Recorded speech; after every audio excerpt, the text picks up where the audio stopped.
Barakata Yahweh, Bahashem Yahushai, Bahashem Racha Kodash.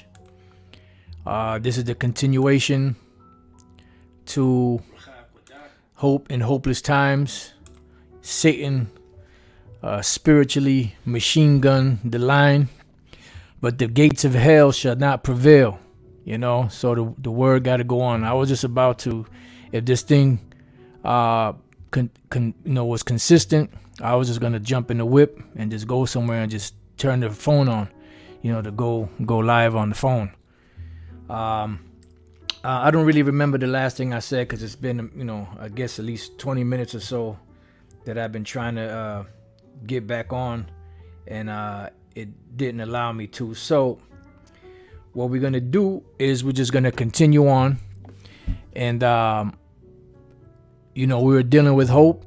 Dealing with the whole,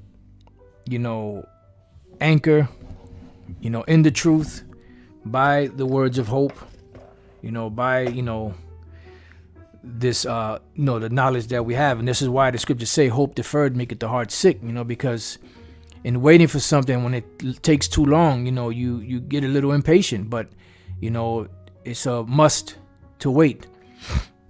Because although Satan spiritually machine gun the line, the gates of hell shall not prevail. Because this is the Lord's word and it's going to go out. And it is marvelous in our sights. So seeing that I can't really remember the last thing I said, it's all good. We're just going to go to some of the precepts that I had written down. Because up until that point, I didn't really hit any of the precepts that I have. The Saturday teachings, you can go to, I believe it's called, I'm going to get it right now for you, called GMS Ministry or Street Ministry, GMS Apostles Street Ministry, which I'm going to get for you right now. And I'm going to post the link in the description box. I'm sorry, not the description box, in the comment section. So you can go there and watch them. This is where we're at right now. So just click on it. If you're welcome. Yundabar, which thank you is the water in the Hebrew. Yundabar is there are no words. Just click on it. Let me know if you're able to get to the page. Make sure you subscribe. And just let me know that you got it. And we'll continue on. So we're going to go to Matthew 24. We're going to start at the first verse and we're going to read down. Because, this hope is what's pretty much keeping us anchored in place. We read the definition for the word hope, which means to wait. We read, actually, there was a synonym for the, okay, good. Barakatei How Bashem Yahushai, which means blessed the Heavenly Father and His Son. We read through the definition of the word hope. And when you look at the word hope, if I'm not mistaken, matter of fact, let's go back here. Hope. Let's go to search, and then let's go to all. Right here. When you want something to happen or be the case, synonyms or similar, it's expect, anticipate, look for, and what? Wait for. Because hope equals wait. And hope equaling wait means you have to have patience. Patience equals suffering. Because when you have to patiently wait for something, you have to suffer until you get it. And there was a brother, on the last comment section that actually put that up. The word patience equals suffering. I think it might have been the brother Kingdom from Within. So let's go to Matthew 24. It says here, signs of the Messiah's return. And see, we have to keep this in mind because what was one of Yahushai's one of the very last things that he was telling his disciples? Watch as well as pray.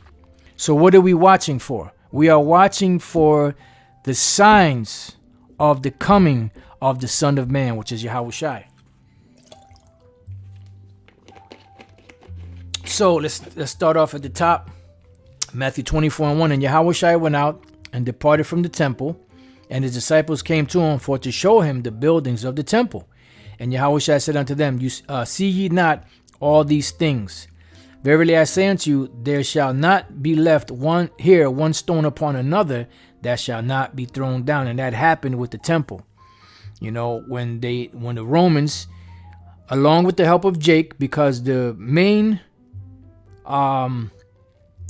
leader that destroyed the temple was a man by the name of Tiberius Julius Alexander. I like to say TJA so I can remember, because it's 3 letters and there's so many different Tiberius and Julius and, and Alexanders. So I like to say TJA so I can remember the names in that order, which it doesn't matter. If you get one of them, you'll get it. TJA, Tiberius Julius Alexander, which was an Israelite that knew he was an Israelite, that cared not for being an Israelite, that helped the inexperienced general Titus, under the orders of his father Vespasian, to destroy Jerusalem, because he was very experienced in fighting against Jew rebellion back then. He put down rebellions in among the Alexandrian Jews. He put down different rebellions dealing with Jake in general. So he knew how to deal and how to move and maneuver, should I say, amongst his own people. All right. So they came in there, and eventually they stormed, the temple, destroyed it, burned it down, tore it down. But before they did, they pillaged it. And there is a memorial called the Ark of Titus, which should have been the Ark of Tiberius Julius Alexander, because, this guy Titus got the credit, but it was really Tiberius Julius Alexander that really was successful in that campaign. But he's never mentioned unless you're doing research and you happen to come across it, or you happen to come across a short book written by the name of The Sons of Israel in Caesar's Service. If you type that in, you'll get a PDF, and it'll tell you how a lot of those soldiers, like Cornelius is a Latin name or a Greek name, right? They were not mentioned as being Greeks, as being Jews or Israelites, or acknowledged by the rabbis of the time that were writing about them, because most of them had Greek and Latin names. Hence, Romans, 15th chapter, 16th chapter, where the Apostle Paul, you hear Elder Apostle bringing that all the time, where the Apostle Paul was mentioning a lot of helpers in the Lord by their Greek and Latin names. So a lot of those soldiers in the Roman military, especially in those garrisons around Jerusalem and those different areas, you had a lot of Israelites that were among them, but they were not acknowledged as being Israelites because they had Greek and Latin names. Okay, so verse 3, it says, and as he sat upon the Mount of Olives, the disciples came unto him privately, saying, Tell us, when shall these things be? Meaning what he just spoke about here, the throwing down, and no stone left upon each other. And what shall be the sign of thy coming and of the end of the world? So this chapter here of Matthew 24 happened in 2 different periods. The first period was during the time of 70 AD, from around 66 AD to around 70 AD, all the way up to about 74 AD. The last stronghold being Masada, which was a fortress on a hill that was built by Herod for him to flee, and the Israelites knew about it. That was the last stronghold that they had. So that happened back then, and also the final parts of this chapter in Matthew 24 are happening right now as we speak. From now, little before now, into the future. So when we look up this word, the end of the world, most people think about the end of the world exploding. No, that's not the case, because this is why you have to understand the original languages that the Bible was first written in order to get the context or what is written and what is meant by what is written. Because in the English language, they'll take a whole bunch of words from a different language and say, okay, this just means mark, or this just means world, or this just means love. Even a so-called simple word as love has about 3 or 4 different definitions in the Greek. You have agape, you have philo, so on and so forth. There's different types of love. You have a sensuous type of love, which is different from brotherly love, which is different from charity. All right. So you have to understand the original language in order for you to get what is meant in that particular context. So when the disciples asked him, what shall be the end of the world? Right. We look up the word end, which the word end is suntelia, which means completion, consummation. And because when an empire is complete, what happens? It becomes consumed. And what happens? The power and regions, lands, and riches of that particular empire is translated or transferred to the next rulers that conquered that particular empire. And that's why when Yahushua comes back, it says, I beheld till the thrones were cast down, and the Ancient of Days did sit. So all the thrones of the heathen nations being casted down, that's what Yahushua is coming to do. He's coming to battle Esau and the other nations, to take them down, to be set back up into power on the earth, because his glory is already in the heavens. He already got his praise and his glory and his status, everything in the heavens. But as the Apostle Paul says in Hebrews 2, that we see not all things yet put under him, because not everyone is acknowledging and praising and lauding and crediting the names of Yahushua as being the Lord. They're calling him Jesus, Yeshua, Yehoshua, and all those other different names. Some of them are calling him Yeshaya, Isaiah, but they're not crediting him as Yahushua, the Son of the Most High, a so-called black man, coming to take power on the earth and to get the rest of his blessing and glorification on the earth. You see? So that's all of these empires are going to be transferred or translated over to Yahushua, and he's going to share it with us. All right? Yep, like the brother said, this is why the English is a bastard tough. It's not direct. Hebrew direct tough. Yep. Yeah, because the English language is full of a lot of circumlocution, which the word circum means around. Locution, loci, is where you get the word logos, which is word. A lot of talking in circles. See?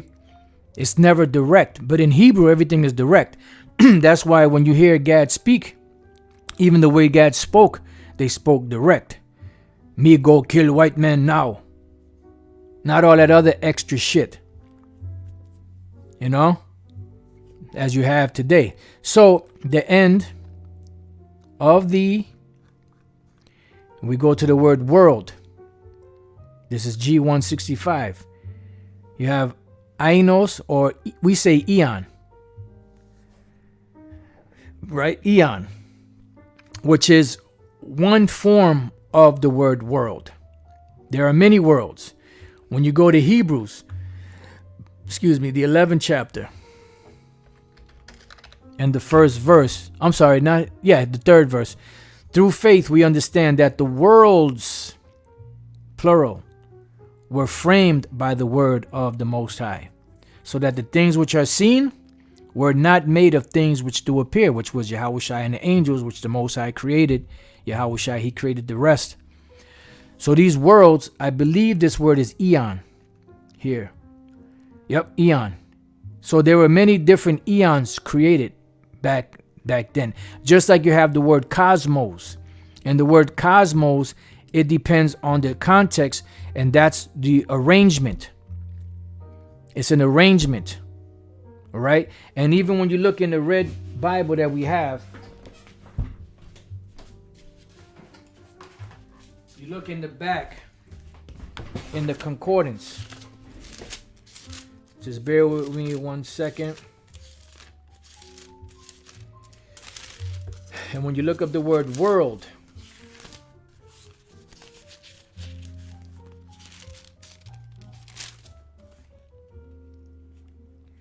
right? There are 1, 2, 3, 4. Far. How many languages do you speak, brother? Far. Inside joke. All right, so the 4, you have, just bear with me 1 second. You have, the first one is not really telling us what it is. The second one, you have eon, which is uninterrupted rule. And that's different. Either it could be nations or empires ruling, or you can have the eon of the heavens, which you have the so-called zodiac sign.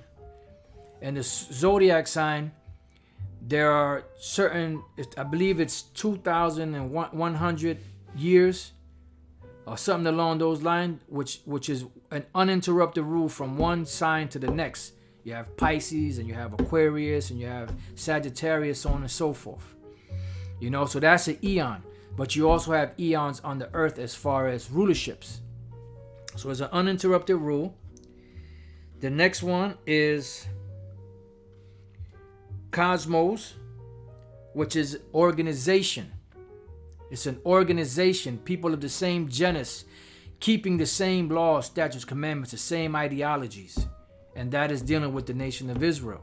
But you could also have a cosmos of the other different nations. But the cosmos in the scriptures, where it speaks about the cosmos being saved and delivered, that is the Israelites. Because the word cosmos comes from the word cosmeo, which comes from the word cosmetics, which is an arrangement, an organization. You see? Because when you're dealing with cosmetics is, that's that world there of cosmetics. Has nothing to do with any other type of cosmo or any other type of word, because it's an arrangement of different colors and shapes or whatever. But however, you know, it goes with you know, women know more about that stuff, you know. Then you have the next one, which is oikumene.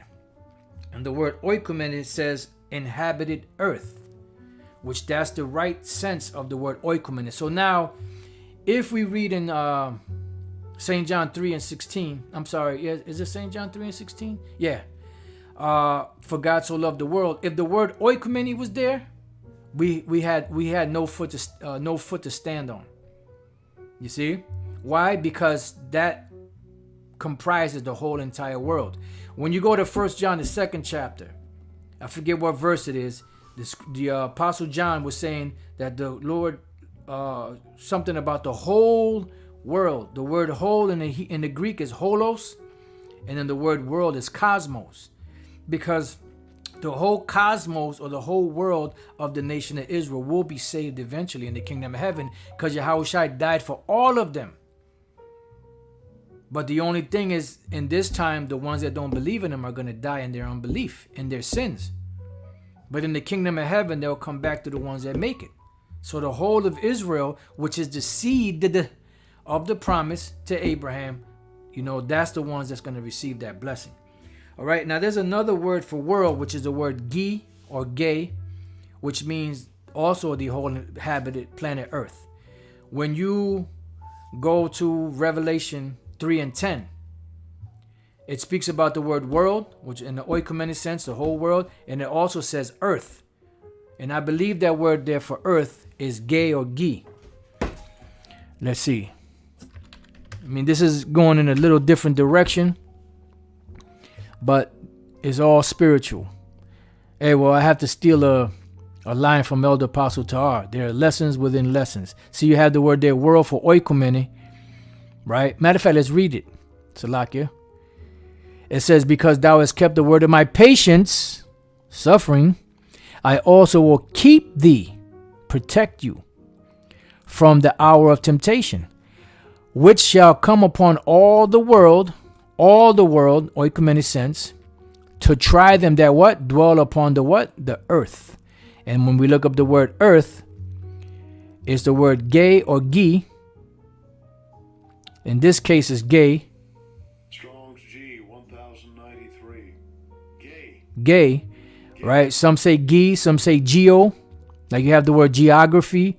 Geo is earth, graph is writing, the writings of the earth. So a map is, or the geography or a map is nothing more than the writings or the terrains and the different land masses and waters and all that of the earth. That's exactly what it is, geography. So you have arable land, the ground, the earth as a standing place, the mainland as opposed to the sea or water, the earth as a whole, the earth as opposed to the heavens, the inhabited earth, the abode of men and animals, right? So if this word would have been there, or the word oikomenet, then we wouldn't have nothing to say. For the Lord would definitely love the whole world.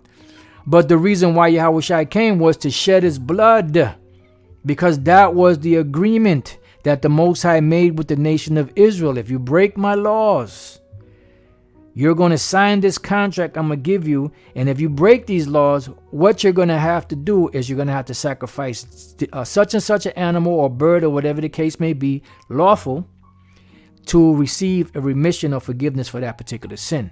The Lord said, I don't want it anymore. I'm tired of this shit. Nope, that's it. So he had to send his son to become the ultimate sacrifice to establish the second covenant, which will be fully fulfilled in the kingdom of heaven, not now. And that's pretty much it. So now let's go back. So eon, which is forever, and it's really not forever. It's an unbroken age. It could be used as a forever because it's an uninterrupted rule in the case of, the kingdom of Yahweh Bashem Yahushai and the Israelites. It could be used as perpetuity of time. All right. As we read in the Red Bible under the word eon, which was uninterrupted rule. And this particular rule will be uninterrupted in the kingdom of heaven. So it could be that period of time, age. The world's universe, nope, that has nothing to do with it. Because you have different worlds. The universe is different. Even though the universe could be classified as a world, but it's not the whole entire, or should I say perpetuity of time as far as eon is concerned. Okay, so now let's go back. It says, and as he sat upon the Mount of Olives, the disciples came unto him privately, saying, tell us when shall these things be, and what shall be the sign of thy coming and of the end of the world? Meaning the end of the age of the Romans. Because when you go back to Daniel 7, it gives you a list of all the empires that would rule prior to Yahushua sitting on his throne. And even in Daniel 7 and in Revelation 13 and 17 and others, it tells you that that particular Roman rule would be stopped for a certain period of time, but then come back into power. And the way that it will come back into power is the ones in these times that hold that power will be influenced by the same ways that the ancient Roman Empire was run. Because it says it exercises all the power of the first beast before it, whose deadly wound was healed. And when you look at the origins of America, everything goes back to the ancient Roman Empire, from the Roman numerals to the Senate House, to the way their legislation is set up, and everything you get involved in education, whether it's, legislative, zoological, or whatever the case may be, it all goes back to the Latin. When you get into zoology or the study of zoo, when you become a person that is into animals, you have to go back to what? To their original names in the Latin. When you get into botany, which the word botany is a Hebrew word. I forget exactly what it meant. Elder Apostle Tahar brings it out from time to time. I can't remember exactly what it means. That goes back to the Hebrew. And when you look at the herbs and you look at flowers and trees and everything, it all has a Latin name to it. You see? So they wanted to know when would be the end of this Roman rule. And Yahushua broke it down for them. And Yahushua answered and said unto them, take heed that no man deceive you. Because Yahushua gave us the signs to look for. And if you see anything different, don't fall for the okie doke. Because he said, try the spirits, whether they be of the Most High. For many false prophets are entering into the world. For many shall come in my name, saying, I am the Messiah, and shall deceive many. Now, you do have those that claim to be that they are the Messiah, but in a bigger sense, this is really speaking of someone that claims to be associated with the teachings of the Lord, such as these false religions like Roman Catholicism and this Renaissance Christianity, and different other philosophies, and that all stem from the Roman Catholic Church and so-called Christianity. All right, which are it's all the same shit, just sliced up, in different packages, labeled differently. But when you look at the teachings, they're all pretty much similar. All right, it says, and you shall hear of what? Wars and rumors of wars.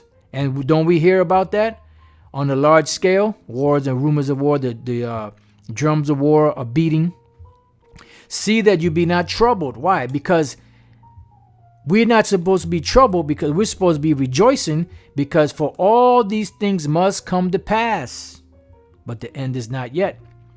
Because one major thing has to hit the scene, which is already in place, and all of the infrastructure is there. All of the evidence is there. Everything that they need is there. And they're moving everything in the direction of a digital-based system worldwide, where everything that you do within that system is going to be tracked digitally. All right. So once that happens, once we're knee deep in that process, then the end will come. Because you have all of the major players in the militaries over there in the Middle East, barking at each other, shitting in near each other's territory. When I mean by shit, meaning, testing, doing different drills, military drills in near the borders of these different nations, right? Sniffing themselves, pissing on a tree near them, marking their territory. These are all rumors of wars. And, I've been meditating on this for a while. When you had World War I, World War II, those are long wars. So let's just say hypothetically that World War III was to start. World wars are usually fought for years. This is just a hypothetical. I'm not saying this is gospel. See, they're divided there because Apostle Tahar said that the World War III ain't gonna happen until the mark of the beast, and the Apostle of Rambla said that World War III could happen. This is just a hypothetical. Based on what I was meditating upon, I'm not saying this is gospel. I'm not saying go out and mark this down on your scriptures and teach this. I'm just saying this is a hypothetical I'm throwing out. This is just something that I've been, thinking about. That World War III could break out, right? And world wars are usually fought for long periods of time. But in this case, the technology that they have now is different from the technology then. So world war can happen today and end tomorrow. All right. But in the case, let's just say if it did happen, the end of the world will not come. Yahushua will not crack them clouds until the MO to the TB, which is the CHIP, is fully in place to a certain degree. So now, It says, for nation shall rise against nation and kingdom against kingdom, and there shall be, and watch the spin. You're going to have some dickhead out there that's going to take that and run with it and cause slander and division. Watch. For nation shall rise against nation and kingdom against kingdom, and there shall be famines and pestilences, which are these sicknesses, famines, lack of food, pestilences, and earthquake in divers places. All these are the beginning of sorrows. So what I wanted to deal with was the word famine or famines. Let's look up the Greek. The word there is limos, which is scarcity of harvest. It didn't just say scarcity of food, scarcity of harvest. What are we dealing with right now? Shortages. Many shortages. All right? Shit shutting down. The scriptures speak about a horrible, constellation or something like that. Which is, farmers not being able to do anything because they have a lack of everything. And that's causing what? Famine or hunger, dearth, which is another fancy way of saying famine. A scarcity of food. But here it says scarcity of harvest. All right? And this is the reason why the name of the lesson is called Hope in Hopeless Times. Because as I was listening to the scripture earlier, in the book of 2 Kings, the 7th chapter, Elisha promises food. Because remember, the Lord told Elisha to prophesy that there was a famine coming. And that famine lasted, 3.5 years. Right? So it says, then Elisha said, hear the word of the Lord, thus saith the Lord, tomorrow about this time shall a measure of fine flour be sold for a shekel, and 2 measures of barley for a shekel in the gate of Samaria.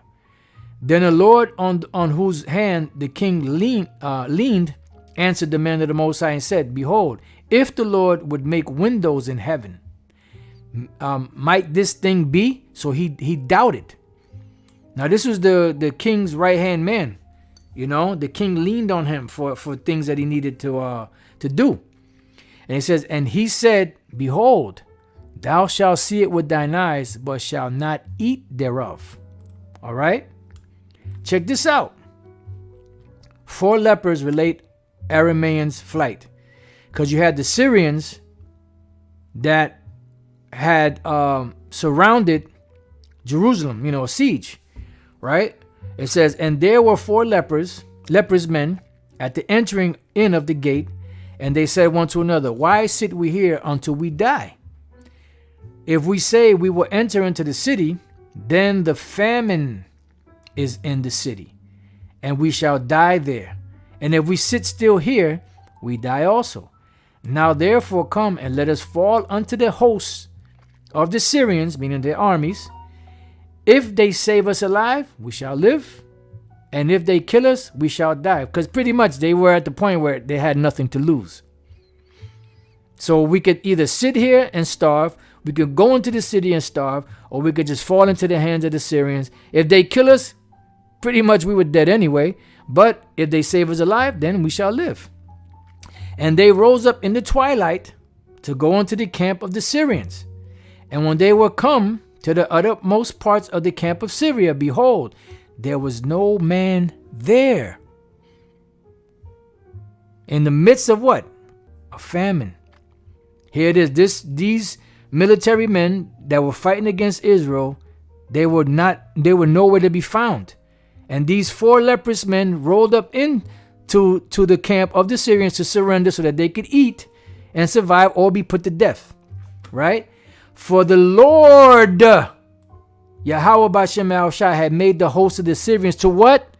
To hear a noise of chariots, which are the chariots of the Lord. So what happened here? Divine intervention. The Lord came in, had the chariots, the host of the Syrians heard the chariots. They got nervous and they fled. This happened another time during the time of Gideon, where the Midianites were pretty much killing each other, because when Gideon and the 300 men, they were in 3 sets of hundreds. They screamed out, "The sword of the Lord!" and the Gideon. All them motherfuckers got nervous and ran onto each other and killed each other. So this was a divine intervention. And the noise of horses, see? So it was the chariots making these noises that scared the bejesus out of these Syrians. And they fled. Even the noise of a great host. And they said one to another, "Lo, the king of Israel hath hired against us the kings of the Hittites and the kings of the Egyptians to come upon us." Wherefore they arose and fled in the twilight and left their tents and their horses and their asses, even the camp as it was, and fled for their life. It's divine intervention. Keep that in mind. We're going to come back to this. Because remember, they're mounting an assault. These devils are mounting an assault. They're putting their enterprise into place, their NWO into place. They're shutting out those that don't participate. So pretty much they, because they have that plan of destroying, bringing down the population to 500 million, which we're almost at 8 billion now, 7.5 billion or more. So they have these plans in place, and showed you earlier with the video of this is what I'm listening to in the background. Some funky, and they have a record spinning, and that record it looks nice. It looks nice. Salakia. Here we go.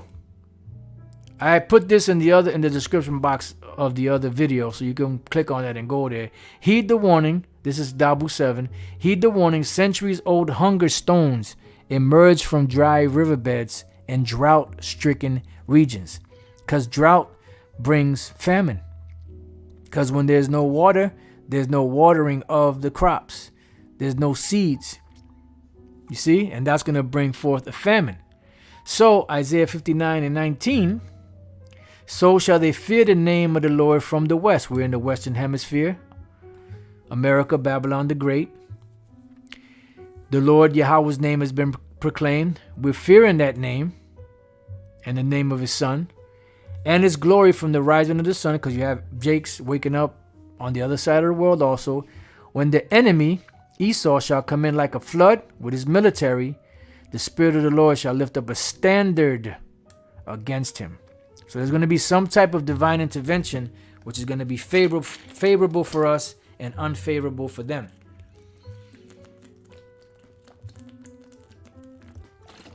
Salakia. All right. So going back. And when these lepers came to the uttermost part of the camp, they went into one tent and did what? Eat and drink. And carried thence silver and gold and raiment, and went and hid it, and came again and entered into another tent, and carried thence also, and went in and hid it. Then they said one to another, We do not well. This day is a day of good tidings, and we hold our peace. If we tarry till the morning light, some mischief will come upon us. Because they are Israelites, they were considering this. Now therefore come, that we may go and tell the king's household. So they came and called unto the porter of the city, and they told him, saying, We came to the camp of the Syrians, and behold, there was no man there, neither voice of man, but horses tied and asses tied, and the tents as they were. And he called the porters, and they told it to the king's house within. And the king arose in the night and said unto his servants, I will now show you what the Syrians have done to us. They know that we be hungry, therefore are they gone out of the camp to hide themselves in the field, saying, When they come out of the city, we shall catch them alive and get into the city. And one of his servants answered and said, Let some take, I pray thee, 5 of the horses that remain, which are left in the city, Behold, they are as all the multitude of Israel and that are left in it.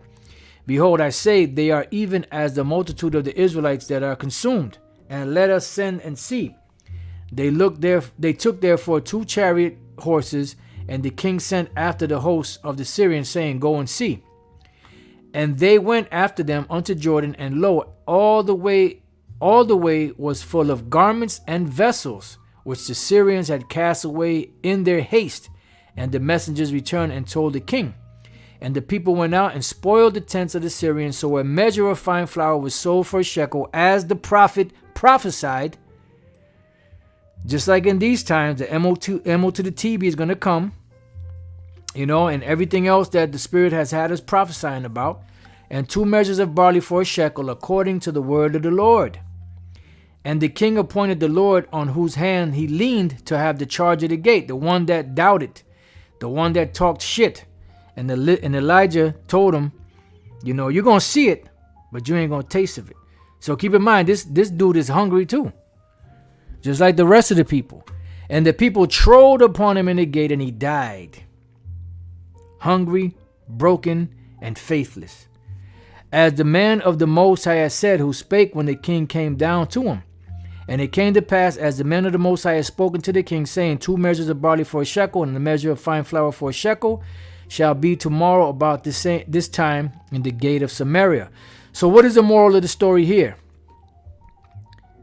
There was hope in the time of hopelessness. See? Hope in hopeless times.